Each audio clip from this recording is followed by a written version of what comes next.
The president just returning to the White House here. We're getting these pictures in right now after his trip to Boston today and his speech defending his health care plan. Many critics describing the rollout of the president's signature piece of legislation, criticizing it. And our next guest says that if Obamacare does in fact go down the tubes, it could not only set back the president's legacy, but the entire liberal movement for what could be an entire generation. Dr. Charles Krauthammer is a Fox News contributor and author of the new hit book, Things That Matter. Charles, great to see you. Why do you say that? Pleasure to be here. No, I think there's really a lot more at stake than we think. It's not just the fate of health care. It's not just the fate of the Democrats in the next election.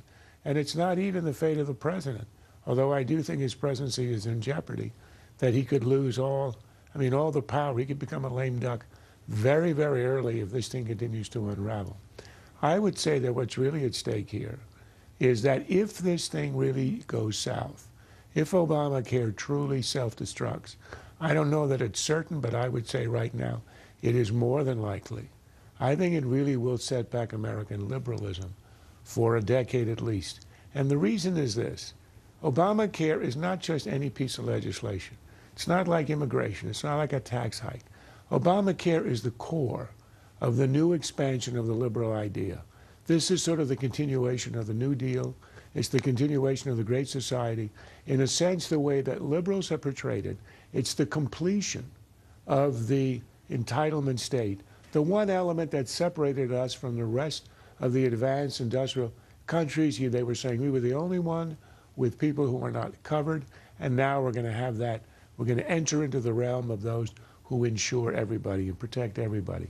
If this collapses, this huge expansion of the entitlement state, this essential nationalization of 1/6 of the U.S. economy, I think that discredits the entire enterprise of the expansion of government, which is at the heart of Obamaism. And that's why I think liberals are running scared. It's not just one election. It's the whole ideology that the government knows best, the government will take care of you, put your trust in the government, or as Obama once said, you didn't build it, the government did. Well, it can't even construct a website. When you hear what the president said today, I mean, there are tones of big government in there and the message and the reliance on big government. And the president saying, look, now it's for the vast majority of people who have health insurance that works. You can keep it. All right, so if you have health insurance that we feel works, you can keep it. This is the government speaking to us. For the fewer percent of 5% of Americans who buy insurance on your own, you will be getting a better deal. We're giving you a better deal. I mean, what do you hear in that? What you're hearing again is the essence of this new liberalism. This is the ultimate paternalism. This is Jay Carney in explaining the president and the president himself today saying, look, the only reason we're canceling your plans is because you are too stupid to understand what you need. We're giving you a better plan. Sure, you like the plan. Sure, you chose the plan. Sure, you paid for the plan and you renewed the plan. But you don't even understand that this is substandard as defined by a bunch of experts that we slapped together to issue regulations in Washington. It is the essence of the entitlement state. It's the essence of the nanny state. You can't have a drink over 16 ounces, and you can't have health insurance that you chose and you like a free citizen, because we know that it's not good enough. That's the essence of Obamacare, and it's the essence of the larger project of liberalism. And that's why it was so grating today when you heard it. He didn't even come out, Charles, and say, let me be honest. I know I said, period. I know I said, this is a guarantee, period. I was wrong, and this is how I was wrong, and why. I mean, there wasn't even an honest, let me tell it to you straight now, because you know that 2 million of you have been canceled so far, and it's likely to be over 10, maybe 14, 15 million. There was just enjoy it. Just go to the exchanges. Does that hurt him? Do people who love the president and believed his words on Obamacare now start to say, wow, wait a minute? I think some of the acolytes have kind of religious investment in Obama. They're not going to change. Reality, empirical reality, facts is not going to alter them. But there's a vast number of Americans who always want to give the president the benefit of the doubt.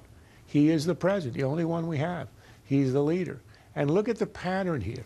It's not just Obamacare. On Benghazi, did he ever say, you know, we really got it wrong, and it really wasn't a spontaneous riot, and actually, unlike what the Secretary of State said, this really matters? There really is a difference? You know, I regret that you were misled. No. He pretended that they'd always been saying the same thing, or that they were acting on the intelligence of the intelligence community, which was not true.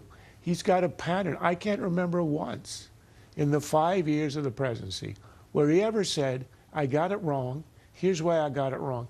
And what's so interesting is that from history, we know that when a president levels with the American people, he benefits. Kennedy admitted the Bay of Pigs. He said it was a mistake, and he said, I'm responsible, and no one else. And his numbers shot up astronomically because we have a sense of investment in the president. We want to believe in him. And when we see candor, which is so rare today, actually Americans appreciate that. And the president, I believe, is so arrogant, he doesn't even understand how it would help himself. Charles Krauthammer, thank you for being here. By the way, loved the special on you. Thank you very much. Your life and your book, so good luck with it.